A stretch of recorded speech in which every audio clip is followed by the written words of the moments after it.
Hi guys! Welcome back to my channel. So ito na nga, alam ko inaabangan niyo ng GF yan ngayon, ang first performance nila together sa ASAP at matindi ang mga kasama nila sa sayawan ng matitinding dancer. Ken San Jose, Jella at Tidy, Jameson Blake, o diba? As in, alam man natin na ang gagaling nito sa sayawan. So baka mag-mainstay na yan si JM at si Fiang sa sayawan.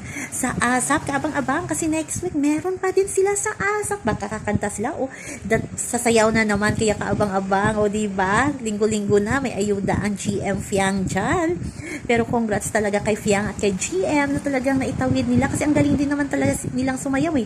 Hindi din sila nakuhuli sa mga pagsayaw sa mga magagaling na kasama nila, diba? So alam ko sa mga GM Fiang dyan, alam kong bitin kayo sa kanilang performance, pero ganun talaga, thankful tayo kasi nakapag-asap natin na sila na hindi lamang kasama nila yung ex-PBB housemate, mga artista na ang kanilang kasama sa dance floor. So malaking achievement na yan sa GM Fiang tandem. So yun ang guys ang ating update. So ngayon hanggang sa muli, bye bye.